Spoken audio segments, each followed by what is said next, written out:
আমাদের এখানে সব দিকে পারিশ্রমিক কমে গেছে। যদি বলেন শিল্পী বেতারে আগে আমি ওই দিন আমাদের যে আব্দুল আজিজের কথা জানে, আমি কথা সঙ্গে কথা অভিনেতা, উনি আমার বলতেছিল যে আমি যখন কবিতা পড়তাম, আমরা যখন রাজশাহী থেকে তখন একটা কবিতা পড়ে মানে আবৃত্তি করে বেতারে উনি 20 টাকা পেতেন, 20 টাকা 20 টাকা দিয়ে, ওই 20 টাকা দিয়ে উনি তখন 9 টাকা ছিল ঢাকা, রাজশাহী থেকে ঢাকায় আর ট্রেনে চলে আসা যেত, আবার ব্যাকও করা যেত, 9 18 টাকা, আরও 1 টাকা করে বোর্ডিংয়ে থাকা যেত, সারাদিন খেয়ে দিয়ে। কিন্তু তারা উনি 20-20 টাকা দিয়ে উনি ঢাকাতে এসে আবার চলেও যেতে পারতেন। আর আজকে আমরা বেতারে আমি টিটো মুন্সিকে হয়তো সর্বোচ্চ দেয় 1080 টাকা পাই পেমেন্ট, আমি জানি না সর্বোচ্চ কত 600 টাকা বা 500 টাকা আবৃত্তিতে। তাহলে এই টাকা দিয়ে একবেলার ভাতই জোটে না আমাদের।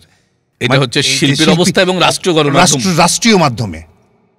আপনি বিশ্বাস করবেন না, মানে এটা যদি আমি বলি, আমি আরো কিছু বলতে চাই না, কারণ বাংলাদেশ টেলিভিশনে তারপরে কি জানেন সবচেয়ে বড় দুর্ভাগ্য যেটা হচ্ছে যে আমাদের টাকার মাঝখান থেকে যেন আমাদের ট্যাক্স, সরকারি ট্যাক্সটা আমাদেরটাই সবচেয়ে বেশি দিতে হবে। আমরা এলাম বেশি, যারা মনে কিছুই থাকে না আলটিমেটলি। আপনি বিশ্বাস করবেন এর মাঝখান থেকে আবার 10% নাই।